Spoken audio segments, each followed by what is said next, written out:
Well, thank you very much for this option for me to introduce Logstor's experience within the district cooling sector. Basically, we are coming from the district heating sector, like most of you as well, I expect. But we see a growing trend in the various markets for bigger requirements for district cooling. And of course, requirement for bigger comfort, and that also brings some new requirement to us as a producer of products for the industry. Just briefly about myself, I'm managing our export team, which is supporting our distributors in various markets. One of them is TEED here in Estonia, and supporting and arranging customer-oriented activities, etc. So been in the industry for more than 30 years, so that's a lot. Okay, I will just cover briefly the various benefits related to pre-insulated piping into district cooling. What's related to that, also bring a recent case story to the table to present to you, and also what has been our experience so far from the various markets in district cooling. So, as I said before, district cooling is a growing business for us in Logstor. We see a growing trend, and basically you can say district cooling is very similar to what we are doing in district heating. Also basically same products apply. The pre-insulated pipe, steel, polyurethane and HDPE casing. And we see many of our customers now entering into this business following the growing requirement. So just briefly about Logstor, our focus is primarily to assist our clients to be more energy efficient, to improve their business. So our focus is primarily on the efficiency side of the equation, and always try to be on the forefront of the development of the various materials which goes into our products. So insulation is primarily our focus, and of course also to bring in some more features into our products which can support your activities, your operations within cooling and heating. So we are supplying a full range of products which can apply for cooling as well, in the very small into the bigger dimension. DN 1200 is within reach, but also with our partner in the Middle East region, we have recently provided pipes in DN 1600. So that's the beauty about district cooling from our perspective, because it takes some nice big pipes basically. Anyhow, very briefly about Logstor, we have the base of our activities is still within Europe, where there is a lot of activities going on, both in heating and growing also in cooling.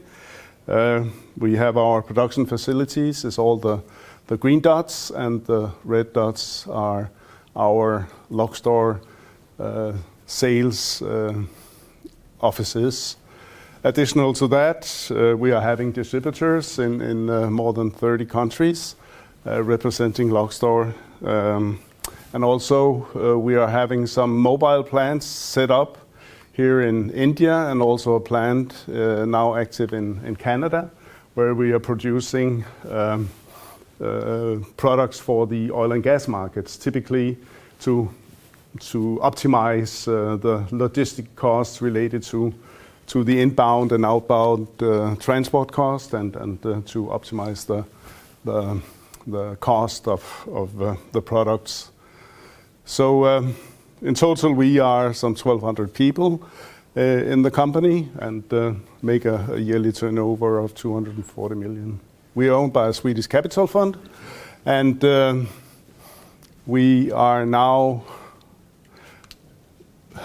now produced more than 200,000 kilometers of pre-insulated piping. So over the 50 years we have been in operation, so a lot of experience have been gathered, and also this experience we of course provide to our customers in the market. So why use the pre-insulated piping in cooling? Well, as I said before, primarily because of the energy efficiency you can provide to your systems. You can reduce the energy loss or the heat gain which comes into the cooling media, as outlined by Maria. It's a very important issue also in operation to maintain proper quality of the cooling media. Also, in the discussion, plastic versus steel, there are some optimization in the steel piping in comparison to the plastic. I'll come back to that. And also, due to the low temperatures which applies to the cooling systems, the requirements to design, as you know it from heating, there's a lot of considerations in regards of the mechanical design. Due to the low temperatures and the low axial forces in the pipe system, these requirements are very limited for the cooling. So you are more free to move, you can make more tricks, and you can say come around more easily around obstacles in the ground and similar. Further, and a very important issue is also the fact that we can provide a leak detection system built into the pre-insulated piping, which can give you an opportunity to monitor 24/7 what is the condition of the pipe system. And in case of any fault occurs, you will get immediate response and information about the position of this fault to make a quick repair and minimize the extension or the development of this mistake. Yeah, further, as I said before, it's a well-known technology. We've been around for more than 50 years. And you can say basically the three components are still the same, but of course the 50 years have given us a lot of experience, which we now put into the products which we provide to the market today.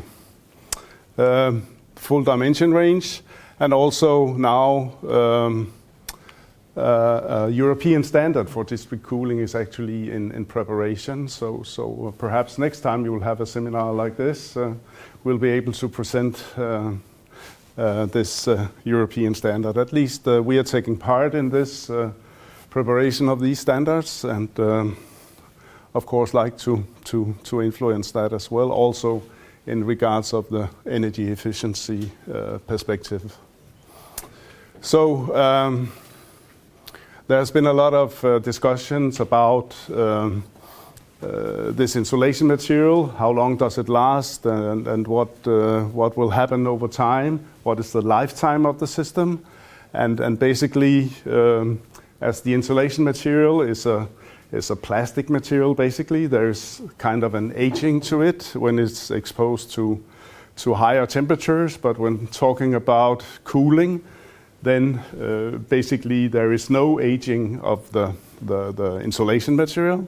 So provided that you will take care of the quality of the water and you will do a proper maintenance and supervision of the installation of the products, then you will have a lifetime of the system which will go beyond 100 years. No guarantees, but at least from a technical point of view, it should be possible. A discussion is also what will happen when we have higher temperatures around the pipes and cold media inside. Will there be kind of a diffusion of vapor from the outside into the insulation material? And from you can say a technical point, it should happen. And to prevent that, especially in the smaller dimensions, we have put in a diffusion barrier, or have the option of putting in a diffusion barrier to prevent this ingress of vapor. And for the bigger casing dimensions, the wall thickness of the casing is sufficient and will function as a diffusion barrier. And just a quick calculation shows that, for example, in a DN500, which have a 700 casing, there will be, after 150 years, 1% of water inside the insulation material. So it's very, very limited ingress of vapor.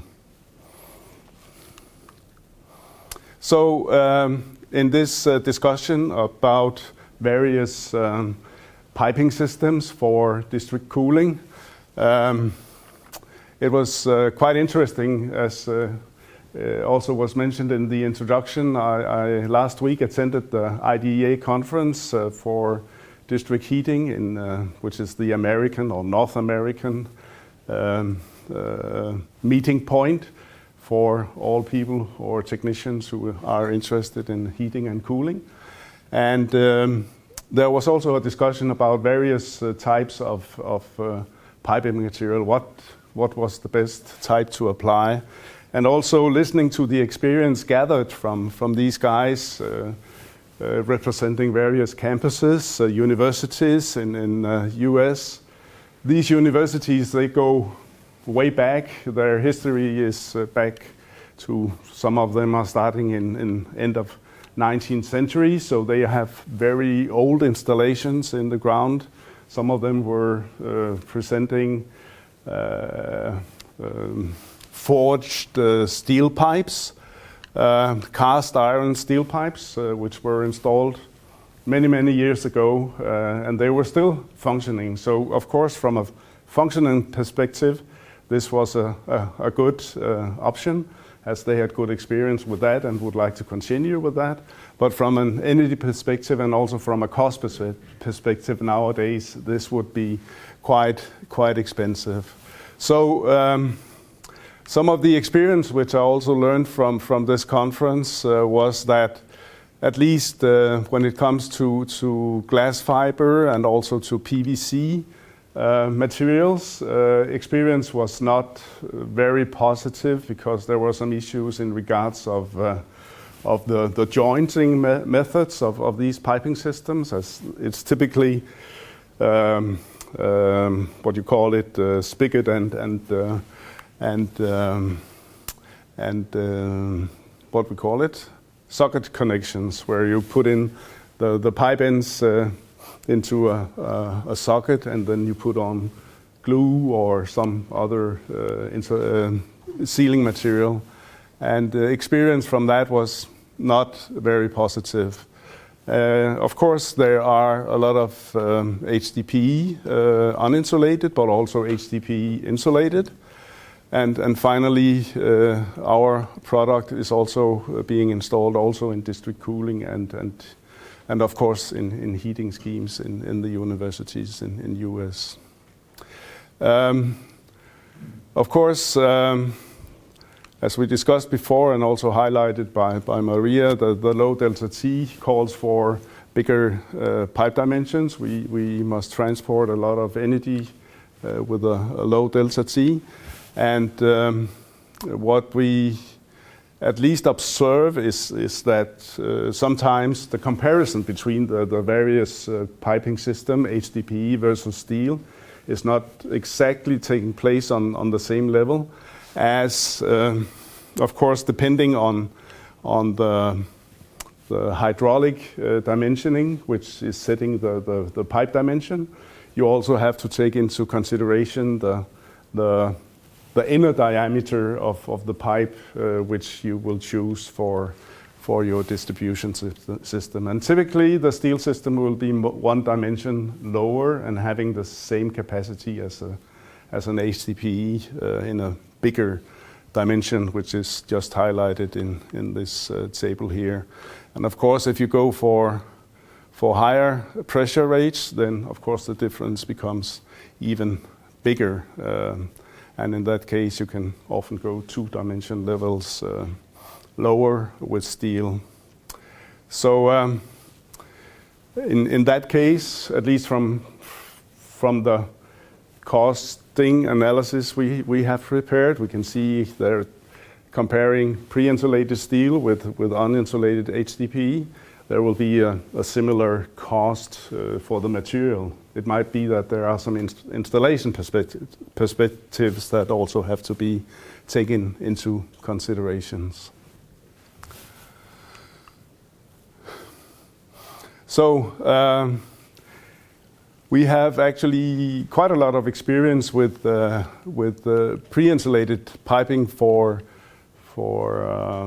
district cooling in the Middle East region, which actually has taken place here over the last 12, 15 years, where the various or the governments or the decision makers have realized that if they should provide energy to all the individual air conditioned units that was placed in the facades, apart from it's looking not very nice, but it also takes a lot of power energy, and a lot of power stations should actually be established to support this, and that's why the district cooling kind of have developed that dramatically in the region. And of course also the fact that the ground conditions in the Middle East region is very different from our conditions, having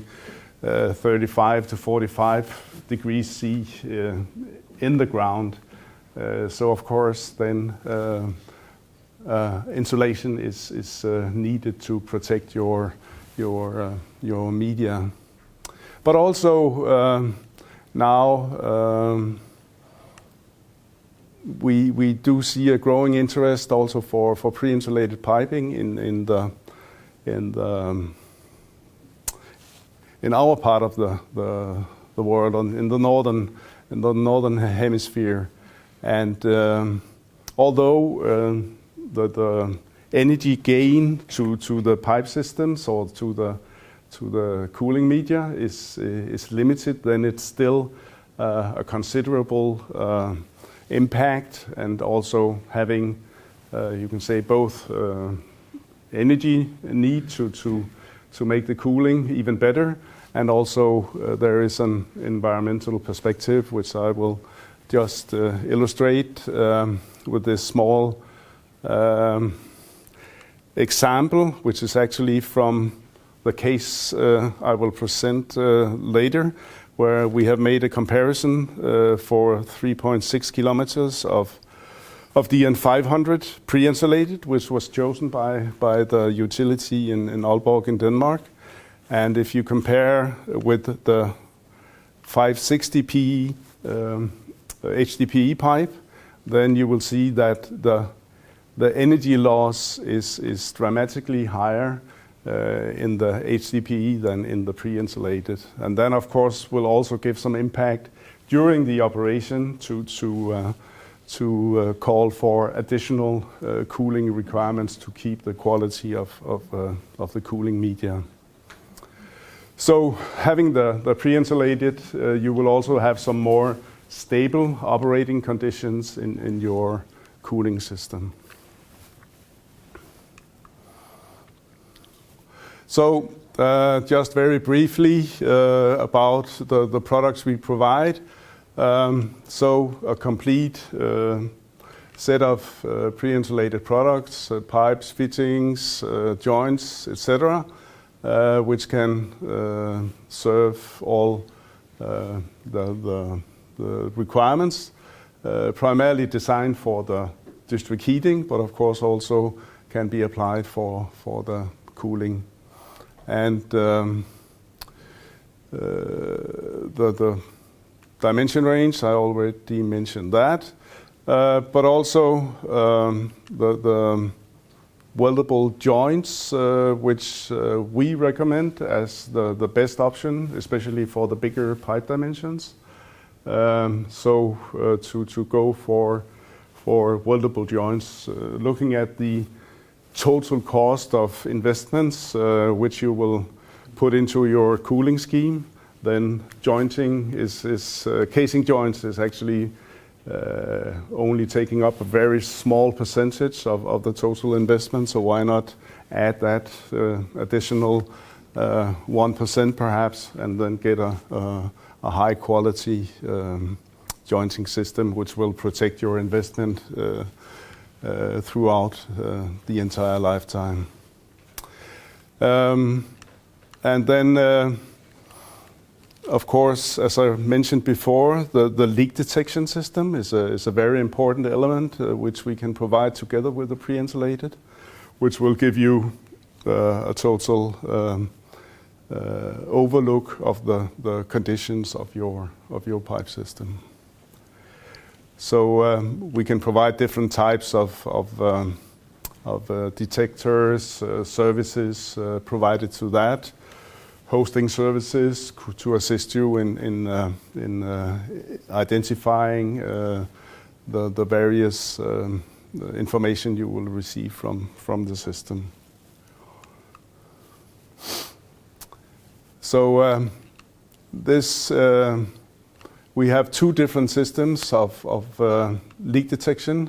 The one that most of you might know is the built-in copper wires, which we put into the insulation material, by which we will send pulses and make measurements on the pipe system, or insulated wire, where we will make measurements between the two outer wires, and by this also control the piping system. This type is primarily used in the Middle East region, where we have a risk of, you can say, when you make or install your system and set it into operation, and having the cold media of perhaps 5-6 degrees C, and then outer conditions with 40, 45, 50 degrees even, then it can happen that there will be moisture on the steel doing branching or similar. So our experience is that the insulated wire makes a better job in this condition. But in this part of the world, we also use the traditional copper wires, and we have recently introduced a new leak detection detector, which gives even longer capacity to overlook the district heating and cooling networks. We can add various modules, so we can extend the capacity of the detectors, and hereby not need to put in a number of detectors, but have a central or perhaps one or two, depending on the pipe system. So, of course, it takes to have a proper operation of a leak detection system that you are careful about the installation, that you are careful about the commissioning of the system, but also that there is a correspondence between the documentation, the as-built that you will prepare for your piping system, so you can easily make the comparison between the wiring diagram and the piping that you have installed in the ground. So having that, we can have a precision of plus minus 1 meter and make an exact measurement of the position of a fault in the system. If could happen that a contractor making a new water main or making a damage to the insulation of the material, that's happened before, or no dig installation hammering through the insulation material. Yeah, lots of things are happening out there. So the case I brought with me is from the city of Aalborg, which is positioned in the northern part of Denmark. So Aalborg is the fourth biggest city in number 4 in Denmark, having a population of approximately 200,000 people. And they have, there it comes. They have actually a full coverage of the supply area, which is of course the center of the city, but also there are some pilots which were actually, some of them were built in the 90s, where a lot of small-scale district heating schemes were established, and they are now being integrated in the utility of Aalborg. So there is going to be established a new university hospital outside Aalborg. That's actually a process taking place all over Denmark right now. We are kind of concentrating our hospital activities, establishing what we call super hospitals, where you collect all the specialists and having all the experts together. And then it was decided to make use of this lake, which is actually an artificial lake established by exploiting chalk, which was in the ground, to the nearby cement factory. So this is now, and that exploitation has taken place over years, more than 100 years, I think. And this is now a 40-meter deep lake, which is being identified as a potential free cooling source to the hospital, which is situated out here. So the plan is, and the project is actually to take the cold water from the lake, having heat exchanger pumps, etc., bring it into the hospital, to the cooling central, through 3.6 kilometers of pipeline, and then distributing the cold water to the hospital. And this is, as I said before, a DN500 pipeline, and internally there are distribution lines of various dimensions, DN350 and 450, I think. So this is the principle. So here we have cold water, 5 to 13 degrees C, bringing that into the heat exchanger, and then distributing the cold water into the cooling central, 5 to 13 degrees C, and returning that to the sea. And of course, as also stated by Maria, there are some limitations to the amount of energy that must be returned to the lake. So that sets some limits to the energy that you can take out of the lake for cooling. Further, there's also installed a heat pump which can or will be connected to the district heating mains, and by that also contribute to the district heating system. So there is very high requirements to the safety and the operation side of the system. So most critical components are with redundancy. So there is a guarantee that the district cooling can be provided regardless of what is taking place. So here we have the lake, and in behind we can see the chimney from the Portland cement factory in the background.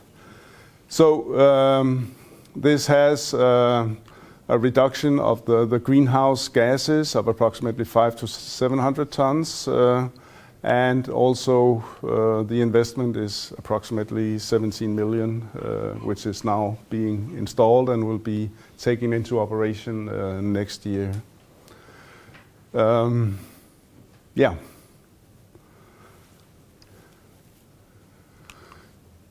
From the other part of the district cooling market, as I said before, we have been a part of that during the last 10 years. We have a joint venture in Dubai, and we are cooperating with local contractors in the market, and there's an extreme development of buildings, construction taking place in both in Qatar and the Emirates, which are very busy right now. As a reference, the Lusail city, these buildings have actually been established and connected to the grid, the district cooling network, which actually now have an extension of approximately 110 kilometers of trench to support this new development area. It was previously just a desert, nothing was there, nothing but sand and heat. But now buildings are popping up, and also some stadiums for the games in 2022. The World Cup is being erected in this area. So they have a total capacity of 280,000 tons of refrigeration. I don't know, it's close to 1,000 megawatt, I think. But in US and also in the Emirates, they calculate in tons of refrigeration, but close to 1,000 megawatt. It's a very huge project. And now, recently we signed up a contract for supply of pre-insulated piping for this area, which is called Yasmin City. It's also a new development area, both commercial and residential, where all the buildings will be connected to the district cooling network of Lusail. So we have now started our supplies of pipes and valves and fittings to this project, which will be established now and will be inaugurated here in 2021. And this will then serve home for expected 18,000 people, so a new city, and also commercial hospitals, etc., will be a part of this. So new areas are popping up similar to this area. And also in Saudi, in Emirates, similar development is taking place. So a lot of cooling is needed. Also, looking at our own hemisphere, there are some. Now I chose Stockholm. I was not quite aware that also Gothenburg had an extensive district cooling, but I learned that and will include it in my reference projects. Of course, Stockholm, you all know, most of it is pre-insulated.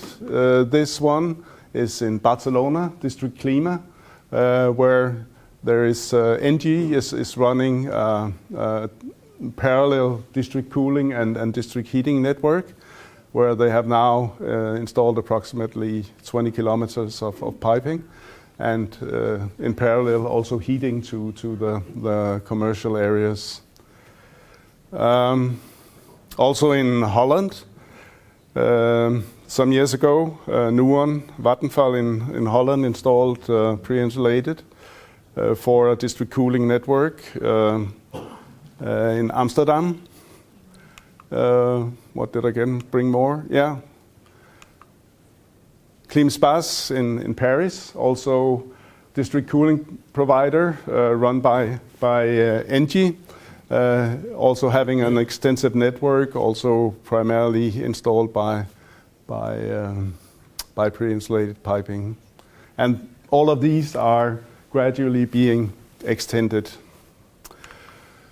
So, additional, we know Helen in Helsinki, also in Denmark, H4 in Copenhagen, have now begun installing district cooling networks. There has been some obstacles, some some bumps on the road in Denmark, as there has been some legislative issues, as the authorities didn't want the mix of cooling and heating and want them to be separate business unit, not to have a mix of that. But that has been sorted now, and now we see our clients in Denmark also going into cooling, like Copenhagen, Aalborg, and others.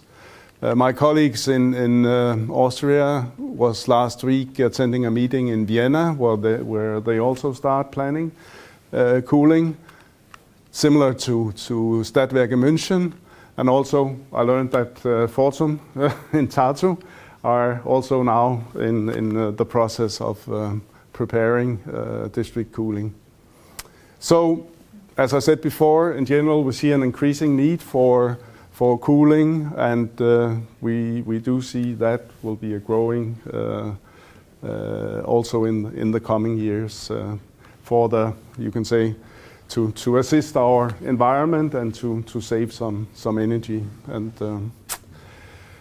And of course we also as a log store like to support that, as when there is, you can say, growth in the business, there will also be growth for log store. So that's also why we are heavily supporting the development and of the products, of the standards, and also taking place of you can say, developing the business environment.